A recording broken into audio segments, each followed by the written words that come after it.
I also ask that you remember to continue to bring food items for our food pantry here in Holden. The basket is usually in the hallway waiting for you to drop something in on Sunday mornings. And I know for all of us, we need reminders on things like that. The summer has always been a difficult time for food pantries. And as you know, food pantries are more stressed right now than they have been for quite some time. And so if you can bring something with you on Sunday morning, think about it when you're shopping. I know that some of you dislike grocery shopping and find it a burden. But when you know that you're doing something for someone in need, perhaps that will make the aisles a little wider and the wait at the checkout a little bit easier to take. The gospel lesson for today is from St. John's Gospel, beginning at chapter 15, the 26th verse. There's a copy of the gospel lesson on the song sheets this morning, and this is from the Message translation, which I want to use with this sermon. Jesus is speaking. When the friend I plan to send you from the Father comes, the Spirit of truth issuing from the Father, He will confirm everything about me. You too, from your side, must give your confirming evidence, since you are in this with me from the start. I've told you these things to prepare you for rough times ahead. They are going to throw you out of the meeting places. There will even come a time when anyone who kills you will think he's doing God a favor. They will do these things because they never really understood the Father. I've told you these things so that when the time comes and they start in on you, you'll be well warned and ready for them. I didn't tell you this earlier because I was with you every day. But now I am going on my way to the one who sent me. Not one of you has asked, "Where are you going?" Instead, the longer I've talked, the sadder you've become. So let me say it again, this truth: it's better for you that I leave. If I don't leave, the friend won't come. But if I go, I'll send him to you. And when he comes, he'll expose the error of the godless world's view of sin, righteousness, and judgment. He'll show them that their refusal to believe in me is their basic sin, that righteousness comes from above, where I am with the Father, out of their sight and control. That judgment takes place as the ruler of this godless world is brought to trial and convicted. I still have many things to tell you, but you can't handle them right now. But when the friend comes, the Spirit of truth, he will take you by the hand and guide you into all the truth there is. He won't draw attention to himself, but will make sense out of what is about to happen, and indeed out of all that I have done and said. He will honor me. He will take from me and deliver it to you. Everything the Father has is also mine. That's why I've said, He takes from me and delivers to you. Here ends the gospel. Well, obviously the theme today is about friends and friendship and the Holy Spirit. I wanted to tell you two stories about neighbors and friends. Quite often, some of our friendships come from the fact we move into a neighborhood or into a new town and someone comes across our path and becomes a great friend to us.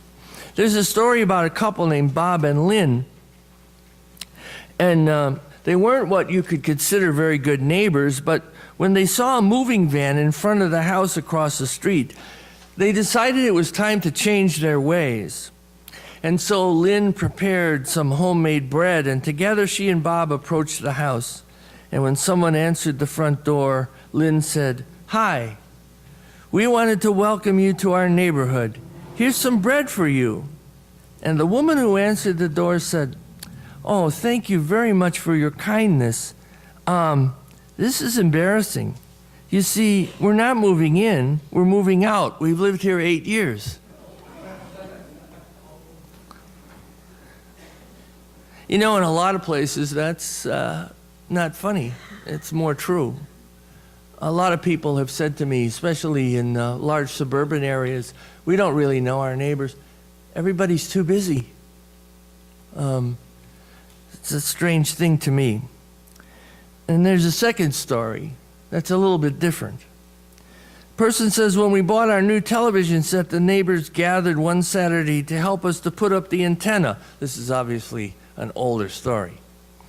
Since we had only the simplest tools, we weren't making much progress until a man who was new on the block appeared with an elaborate toolbox with everything we needed to get the antenna up and in record time.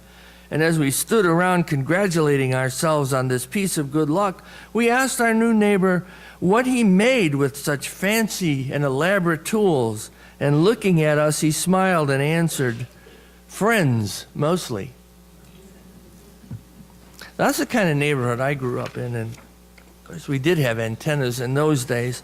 And I find it kind of strange that this has been one of the big changes in American society. And it's not unusual, quite frankly, in counseling situations when I've talked to people and I say, well, who are the friends that you really confide in, the people that you really can talk to? And there's no answer. They don't have any friends like that.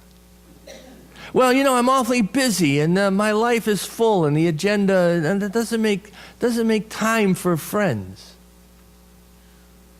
The truth of the matter is, it's like saying, I don't really have time to breathe, so I've given up breathing.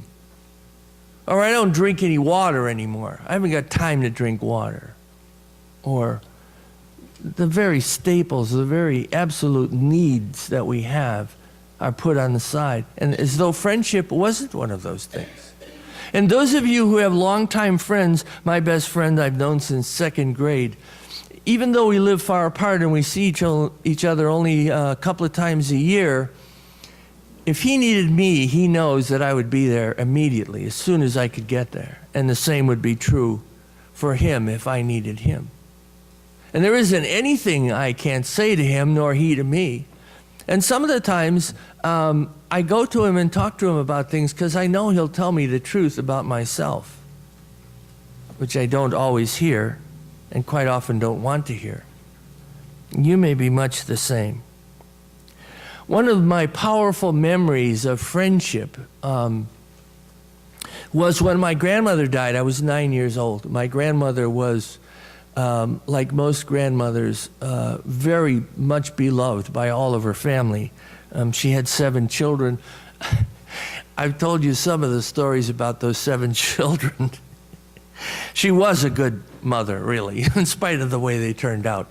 As you often know, that sometimes happens. But at any rate, when my grandmother died, my mother was heartbroken. My grandmother was only in her early 60s. It didn't seem that my mother could possibly conceive of a life without her mother in the picture. We've all had that happen to us, or we all think about things like that at some time. And Rosemary Tomasetti was a woman who lived next door to her, and she was raising 1 son. My mother was raising 3 of us, and she and Rosemary had become close friends.